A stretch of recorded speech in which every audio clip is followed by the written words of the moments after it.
Assalamualaikum warahmatullahi wabarakatuh. Perkenalkan, nama saya Versinta Cornelia Agustin, NIM 2018-534, PLK2 kelompok 14. Di sini saya akan menjelaskan materi tentang LDD.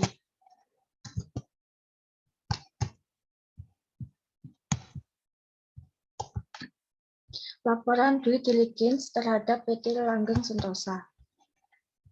Para pihaknya yaitu 1. Firma Hukum Jayabaya Law Firm, 2. PT Trisakti Cipta Nusantara, 3. PT Langgeng Sentosa. Tujuan LDD yaitu 1. Untuk memperoleh informasi yang jelas dan akurat atas objek audit, 2. Memperoleh status hukum atau penjelasan terhadap dokumen, 3. Memeriksa legalitas suatu badan hukum dan usahanya, 4. Memeriksa tingkat ketaatan suatu badan usaha terhadap ketentuan aturan-aturan. Materi ini terdiri dari 1. Pengantar, 2. Ruang lingkup pemeriksaan hukum, 3. Asumsi-asumsi, 4. Pembatasan, 5. Hasil pemeriksaan hukum. Bahwa laporan due diligence atau LDD terhadap PT Langgeng Sentosa di sini jenisnya adalah pemeriksaan lengkap secara menyeluruh atau full due diligence. Due diligence jenis ini biasanya diminta apabila suatu perusahaan hendak melakukan emisi, efek, atau go public ataupun melakukan akuisisi, merger, dan konsolidasi. Full due diligence merupakan pemeriksaan terhadap secara menyeluruh yang dilakukan atas seluruh aspek hukum perusahaan, antara lain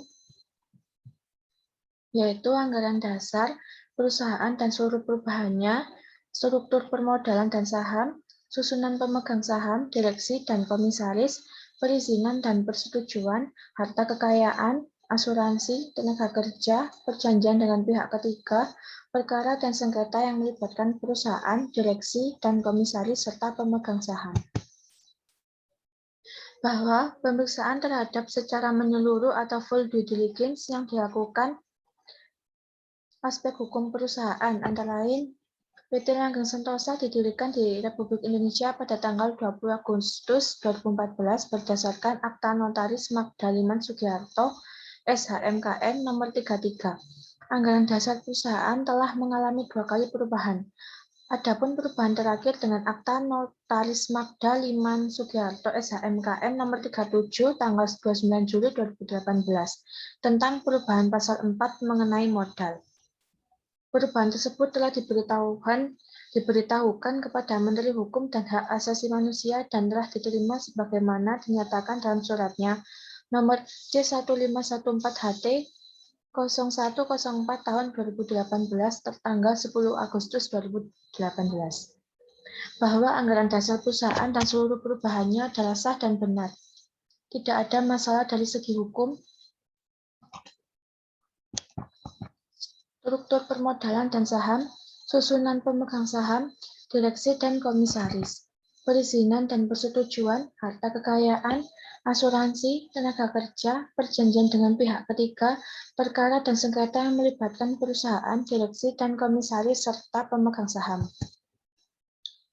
Asumsi-asumsi bahwa berdasarkan pada peraturan perundang-undangan yang berlaku adalah tidak ada yang menyalahi prosedur dan atau ketetapan yang berlaku, baik dari aspek Undang-Undang Nomor 40 Tahun 2007 tentang Perseroan Terbatas, Undang-Undang Nomor 8 Tahun 1995 tentang Pasar Modal, Undang-Undang Nomor 28 Tahun 2007 tentang Ketentuan Umum dan Tata Cara Perpajakan, Undang-Undang Nomor 18 Tahun 2003 tentang advokat. Pembatasan 1. Bahwa sebagaimana Letter of Engagement atau LOE antara firma hukum kami dengan PT Trisakti Cipta Nusantara nomor 01 LOE Jayabaya _3 _2021 tertanggal 18 Maret 2021. 2. Bahwa bentuk laporan ini adalah full due diligence, hanya sebatas melaporkan hasil dan atau keadaan yang ada dengan ada seberapa catatan. 3. Bahwa laporan full due diligence ini dibuat hanya sebatas memberikan hasil pemeriksaan dari segi hukum atas ada atau tidak ada permasalahan dalam PT Langgeng Sentosa. 4. bahwa dikarenakan bentuknya laporan full due diligence maka tidak termasuk adanya legal opinion dari kami.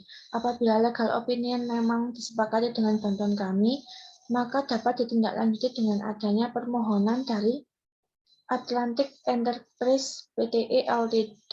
Agar kami dapat sertakan berkas legal opinion dari kami. Hasil pemeriksaan hukum, 1. Aspek korporasi. A. Akta pendirian dan perubahannya, yaitu perseroan, maksud dan tujuan, permodalan, struktur pemegang saham, susunan direksi dan komisaris.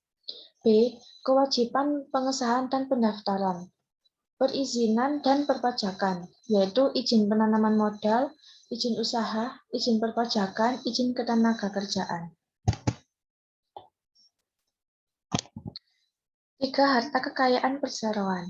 A. Barang-barang bergerak. B. Barang-barang tidak bergerak. 4. Asuransi. 5. Perjanjian kredit dan jaminan.